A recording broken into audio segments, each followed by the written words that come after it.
Alhamdulillahi Rabbil Alamin, as-salatu as-salamu ala man la nabiyya ba'da.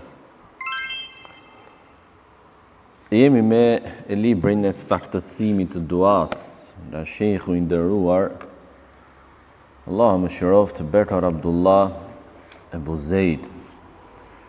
Dhe jemi tek tema ku autori përmend disa gabime të rënda që ndodhin në dua dhe në dhikr, bidate të cilat i bëjnë grupet e humbura. Dhe i përmend këto autori me radhë njëra pas tjetrës. Dhe sotme është dhikri me dëgjimin e muzikës. Pra dhikri që shoqërohet me muzikë, dhikri që bëhet me muzikë, të cilin e quhen as-sima ash-shaytani, dëgjimi i shejtanit. Dhe qëllimi me të pra është muzika. Dhe thot autori se muslimanët kanë rënë dakord në ixhma për ndalimin e muzikës. Kur thuhet vëllezër, dietarët kanë rënë në ixhma, dhe kur thuhet muslimanët kanë rënë në ixhma, kjo e dyta është akoma dhe më e gjerë se e para. Pra si me thënë ndryshe është një çështje e pranuar në tërë umeti. Në tërë umeti që muzika është haram.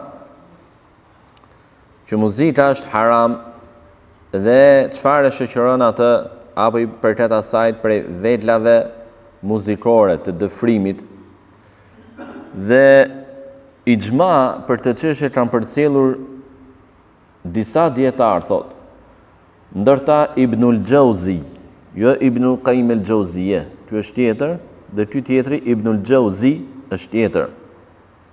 Ibn Salah wal-Qurt dhe Qurtubiu, Ibn Taymija, Ibnul Qayyim al-Haytami dhe të tjerë dhe shumë të tjerë përpara tyre, ashtu si dhe shumë të tjerë pas tyre. Pra autori mjaftoi me përmendjen e disa dietarëve që janë kolos dhe kanë lënë në gjurmë të mëdha në ummet. Dhe thot më pas, dhe bën përjashtim nga ky rregull, cili rregull, pranë që muzika është haram, ndalimi i muzikës, disa raste të veçanta thot, siç është muzika me def për gratë në lajmërimin dhe në argëtimin gjatë martesës, gjatë ceremonisë martesore. Defi, tini parasysh ajo, ndoshta se tini parasysh, po e vjen që përdoret kryesisht tek arabët, një si qyp që e godasin kështu, që e mbajnë me njërin krah apo mund ta mbajnë edhe midis këmbëve dhe e godasin. Ai quhet def, dhe është i veçantë për gratë, lejohet për gratë dhe jo për burrat. Apo përjashtim bën thot edhe këndimi poezive në luftë, poezive të mira të rregullta për t'i motivuar luftëtarët. Apo si thot autori, poezitë e tilla apo këngët pa veta muzikore bëhet fjalë, në udhëtim me qëllim për qenë si relaksim dhe për t'i shtuar rezistencën, fuqinë, dëshirën për të vazhduar udhëtimin udhëtarëve, pra për t'i larguar pak nga lodhja e udhëtimit, apo për duke pasur si subjekt, pra si tematik, sulmin, kritikën që u bët i dhujtarëve, nxjerrë në pa të kotësisë së besimit të tyre. Prandaj thot autori, poezia që është e mirë, gjurkohet e mirë, dhe ajo që është e keqe e shëmtuar, gjurkohet e tillë. Dhe thot më pas autori, Allahu mëshiroftë, ndërsa muzika përveç asaj rasteve që përmendëm, pra përtej këtyre rasteve është ndaluar thot. Dhe rënja vetlave muzikore të dëfrimit përveç defit, i cili ka përjashtim, konsiderohet gjuna.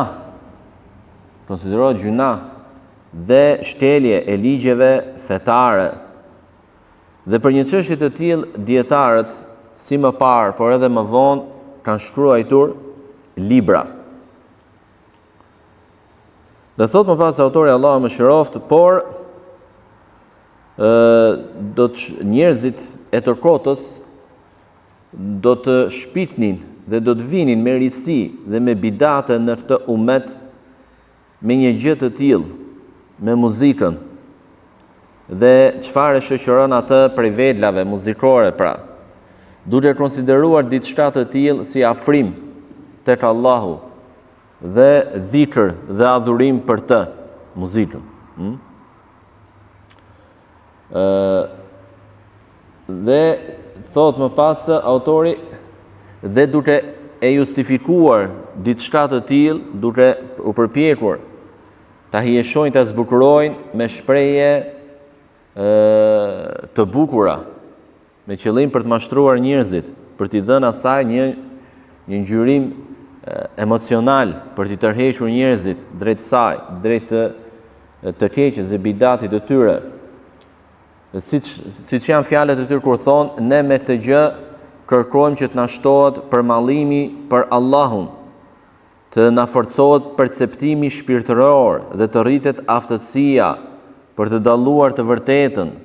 E bëjmë një gjë të tillë, pra dëgjimin e muzikës apo dhikrin dhe duan me muzikë, për të ndjerë më shumë praninë e Allahut. Dhe të tjera shprehje, të cilat u bashkangjiten duke u thënë gjithashtu se por një gjë të tillë nuk e bën dhe nuk e kupton vetëse ahlul haqiqa, njerëzit e të vërtetës, idhtarët e të vërtetës. Qëllimi me këtë ndoshta është ai grup ekstremist i sufistëve, të cilët e ndajnë fenë në dy aspekte. Aspekti i parë është ana sipërfaqësore e jashtme e saj, e dukshme, dhe kjo ka të bëjë thot me ligjet, rregullat, adhurimet dhe u përket pjesës së rëndomtë, pra muslimanëve. Dhe ana tjetër, aspekti tjetër është ana e brendshme, që ka të bëjë me interpretimin e fshehtë të ajeteve dhe haditheve, pra që nuk e kupton të vetëse disa njerëz të veçantë, që kanë arritur një grad të lartë. Pra ata thonë, kjo ana e parë, aspekti i parë i fesë u përket muslimanëve, ndërsa këto tjerët nuk është për ne. Pra e përjashtojnë veten e tyre nga obligimet fetare. Dhe arrin këta ekstremistë të sufistëve deri në atë pikë sa nuk ka më as gjuna për ta. Pra japin vetes të drejtën që të bëjnë çfarë të duan. Duke arritur edhe në gjunat më të pështira, në homoseksualitet. Ka ndodhur tek ata.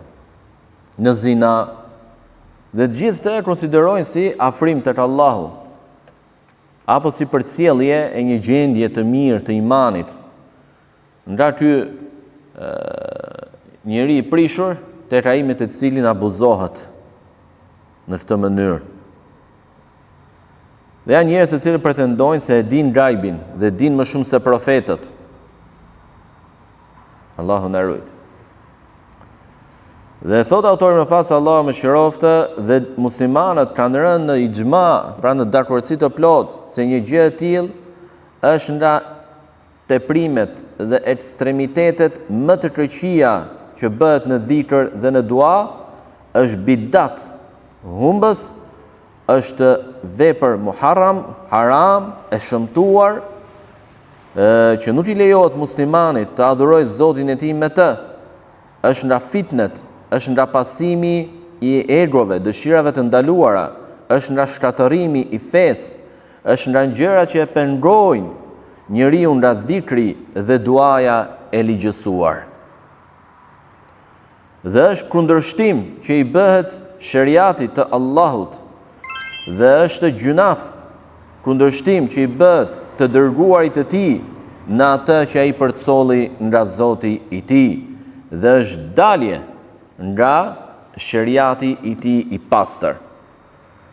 Prandaj thotë të parët të cilët e vendosën të tull, pra të bidatit, të parët që ngritën këtë mur të këtij lloji bidati, janë az-zanadiqa.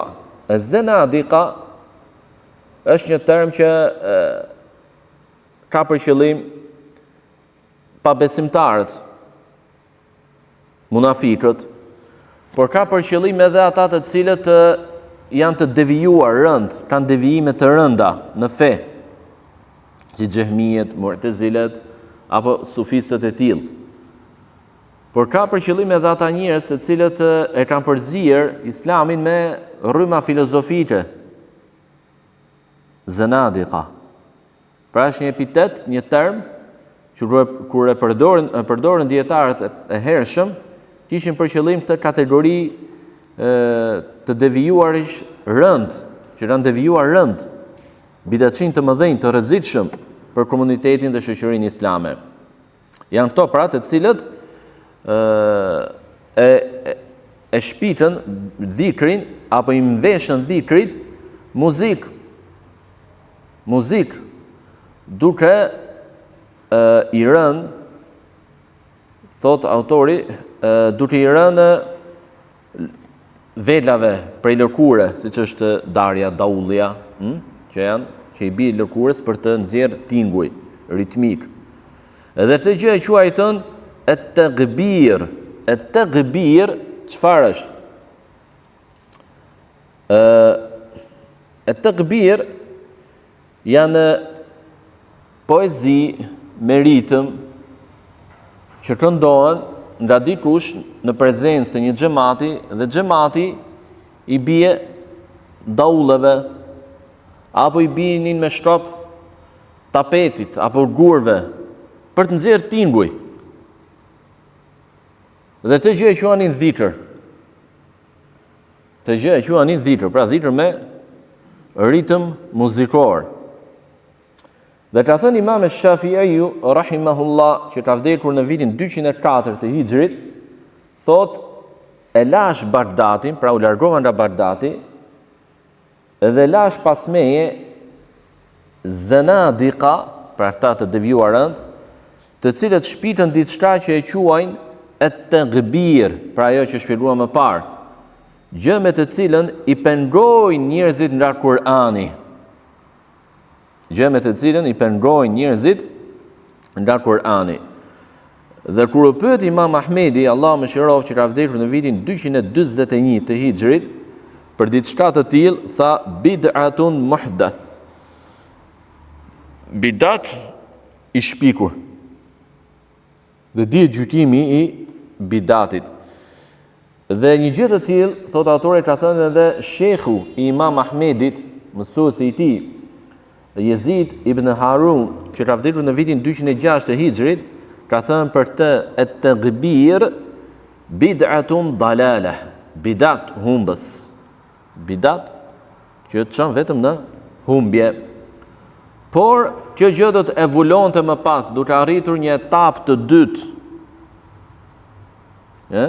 Një stad të dytë, ku do të shtoheshin lloje të ndryshme të muzikës, për të cilat u pyet dietari i madh Ibn Battah, që ka vdekur në vitin 387 të Hijrit.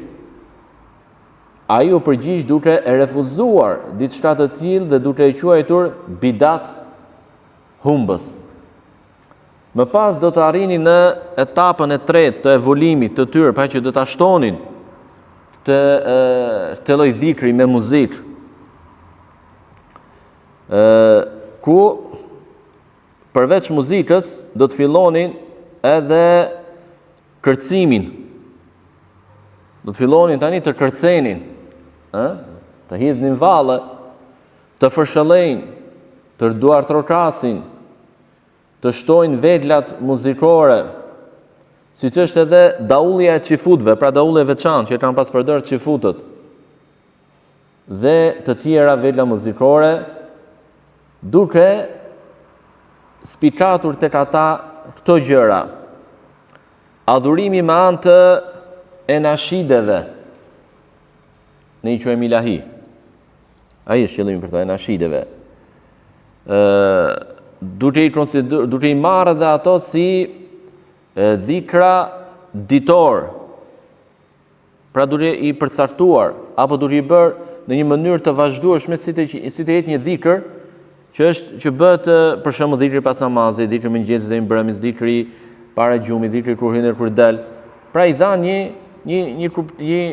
gjykim dhe një koncept të tillë këtyre lloj dhikrave, të tyre enashideve dhe poezive të shoqëruara me velat muzikore dhe me kërcimet, vallet që bëjnë ata. Dhe duke përngjasuar gjithashtu edhe me të krishterët në tingujt muzikor dhe melodi. Dhe sa ngjajnë sot të që quhen ilahi, që i quajnë sot ilahi me diçka të tillë. Dhe ç'është më e keqja është se ka disa të cilët kur bëjnë aktivitete daveje, organizojnë seminare, ligjërata me të ftuar hoxhallar dhe me vete marrin edhe një këngëtar. Pra flet një hoxha, kini frikë Allahun e tjerë, xheneti, xhehenemi, realiteti i dynjas. Pastaj, mas tij ka radhën këngëtari. Që fillon të këndon dhe kënga e tij, vargjet e poezisë, këngës së tij shoqërohen me jehon muzikore të prodhuar nga velat veçantë, siç është organo e tjerë që s'ka nevojë të jesh orkestër, por mjafton ajo edhe e shoqëron, i jep një jehon që nuk është tjetër vetë se jehon muzikore, s'ka dallim. Si në tingullin e saj, por edhe në efektin e saj. Nuk ka dallim nga muzika e rëndomt që njihet.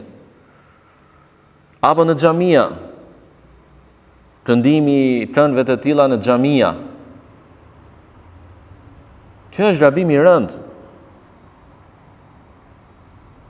Është gabim i rënd. Vela muzikore ka pasur në kohën e profetit sallallahu alaihi wasallam. Dhe nuk e ka bërë diçka të tillë as ai alayhi salatu wasalam, as sahabët e tij, as brezat pas tyre dhe as dietarët e mëdhenj që i kemi referenca për të mësuar dhe të kuptuar fen ton.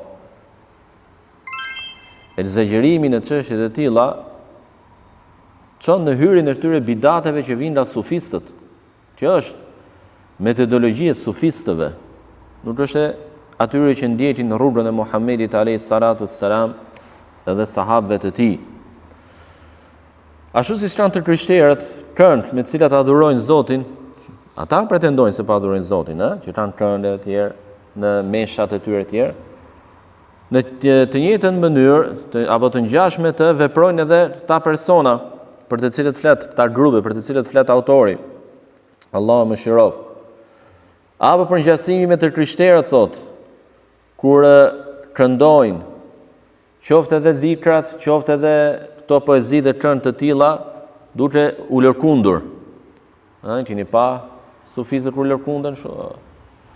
Që bajnë ato lërkundjet, para, mbrapa, djathtas, majtas, apo akoma dhe më keq kur hudhen për pjetë. Burr 60 vjeç se si hidhet për pjetë ai, nga dera xhamis deri aty te fundi, se ku e gjen atë energji? I zapton, ajo të bën të mendosh që mund të jetë i zapton, e hudh xhindi. Si top në dorë, pam. 60 sa vjeç burr, ta provoj në një nga nësë besoj se e ban. Dhe e në gjysë xhami se do bi. A i hidhet me i përkushtim me i energji të çuditshme, subhanallah.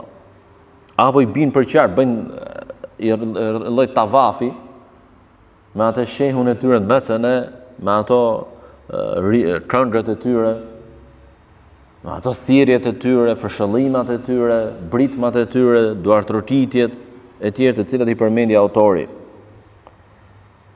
Dhe kjo lloj etape e evolimit që arritën ata, thot autori Allahu më shëroft, është më shëmtuara dhe më rënda që është bërë ndonjëherë, gjë të cilën e kundërshtuan fort dietarët e Islamit, duke refuzuar atë, duke demaskuar atë dhe duke shkatëruar atë me anë të librave dhe fetvave të tyre.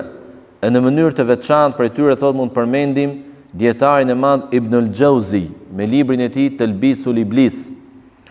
Por gjithashtu edhe dy imamët e mëdhenj të nderuar Ibn Taymiyan dhe nxënësin e tij Ibn al-Qayyim al-Jauziyja. Allahu i mëshiroft. Ku ndër librat e tyre thot mund përmendim El-Istiqama Ibn Taymiyes, El-Kalam ala Masalati as-Sima në librin Madarijus Salikin të Ibn Qayyimit, Ighathatul Lahafan po të Ibn Qayyimit, Allahu i mëshiroft.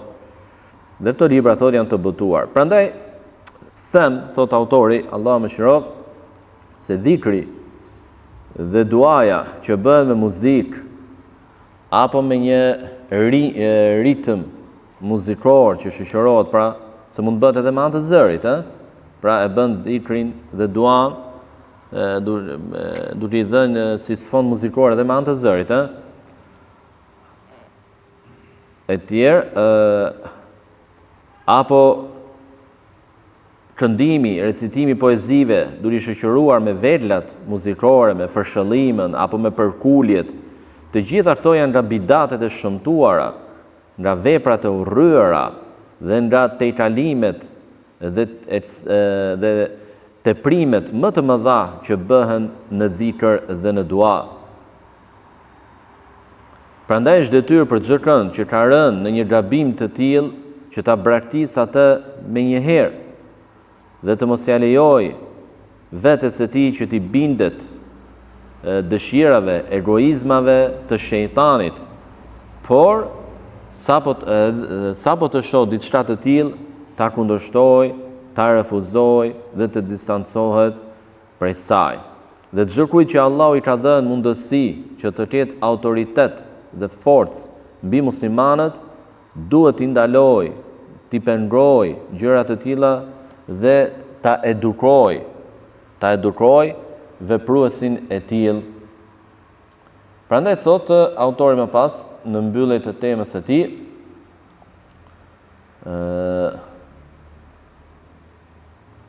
do të mjaftoj në shqyrtimin e kësaj çështje thotë, të cilët përngjasuan me sufistët në bidatin e tyre, ku një pjesë e madhe nuk e kuptojnë që po bëjnë bidat, mendojnë se po adhurojnë Allahun, njerëz pa ditur. I kanë hoxhallarët e tyre me këtë lloj bidati. Edhe thot, çalma është argument, thot ai. E bën ai, e bëj dhe unë, ai e di, thot. Ai e di. Prandaj thotë do të diskutojmë thot për çështje të tilla si përkulja të dridhurat në dhikr dhe në dua, që është nga përngjasimet dhe veprat e xifutëve, dhikri dhe duaja me rim apo me ritme tingujë muzikor, siç është veprimi të krishterëve, fërshëllimat, duartërkitjet në dhikr dhe dua, siç është vepër e mushrikëve, idhujtarëve, pra dhikri dhe duaja me të bërtitura, siç është veprimi i sufistëve, apo adhurimi i Allahut me anë të poezive, nashideve, siç është veprimi humbës i sufistëve. Dhe më pas i përmend autori secilën prej tyre në një temë të veçantë, që inshallah do t'i lexojmë në netët e ardhshme. Ishte e qartë çështja? E lutem Allahun subhanahu wa taala na japi neve dituri në fenë e tij, përqendrim në të vërtetën, na ruaj nga bidatet dhe bidatçit. Subhanakallahumma bihamdik, ashhadu an la ilaha illa anta astaghfiruka wa atubu ilayk.